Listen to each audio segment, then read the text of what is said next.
মা ফাতেমার সোনার দোলা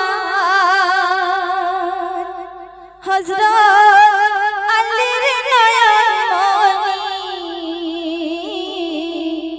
কেন হোসেন পান করলো না ফরাত নদীর পানি ও গো মা ফাতেমার সোনার দোলা হযরত আলীর নয়নমণি কেন হোসেন পান করলো না ফরাত নদীর পানি ও গো ফরাত নদীর পানি মা ফাতেমার সোনার দোলা হযরত আলীর নয়নমণি কেন হোসেন পান করলো না ফরাত নদীর পানি ও গো ফরাত নদীর পানি কুফায় তাকে দাওয়াত করে হুসেনকে দাওয়াত করে ডেকে মেরেছিল তো কবি সেই কথা লিখছে কুফায় তাকে দাওয়াত করে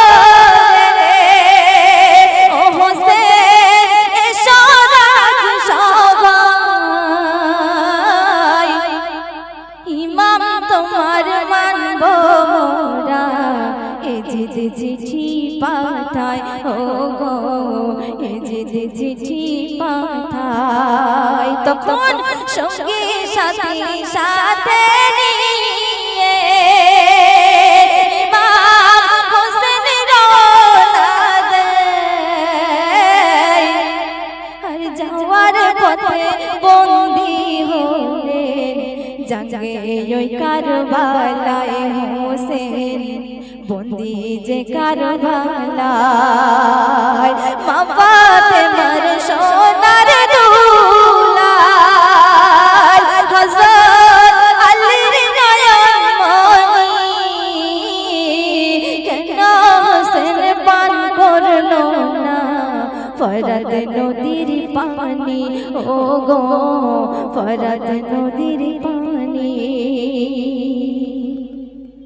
বেদিন বেঈমান সবাই ঘিরে ফরাত নদীর কূলে দাঁড়ায় আর শহর বানু বাচ্চাকে নিয়ে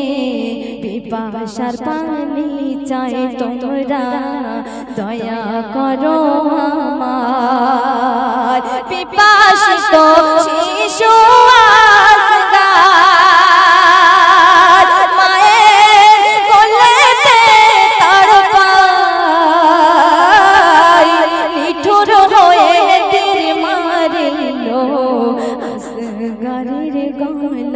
তখন নিল শেষ বিদায় মা ফাতেমার সোনার দোলা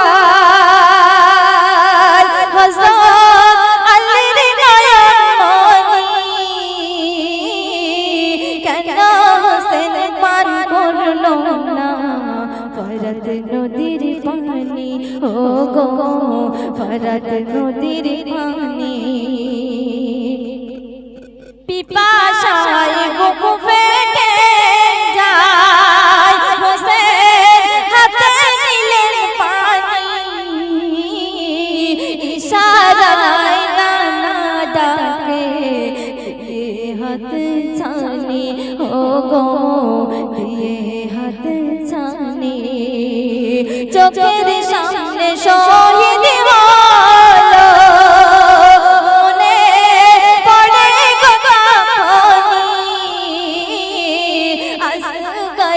কথা ভেবে ফেলে দিল পানি হোসেন ফেলে দিল পানি মা ফাতেমার সোনার দোলা হযরত আলীর নয়নমণি কেন হোসেন পান করলো না ফরাত নদীর পানি ও গো ফরাত নদীর পানি। শেষ কথা শুনবে আমার কবি সাবির সাহেব অতি সুন্দর কথায় কি লিখছে, শত শত তীর মারিল, শত শত তীর মারিল ইমাম হোসেনের সিনায়, নামাজে সিজদায় হোসেন গর্দানে ছুরি চালায় বেঈমান, গর্দানে ছুরি চালায়। সাহাবারা শহীদ হলেন, ইমাম হোসেন যে কুরবানি, কবি সাবির বর্ণনাতে ঝরাই চোখের পানি, সাবির ঝরাই চোখের পানি। মা ফাতেমার সোনার দুলাল হযরত আলীর নয়নমণি, কেন সে পান করলো না ফরাত নদীর পানি, ও গো ফরাত নদীর পানি, ও গো।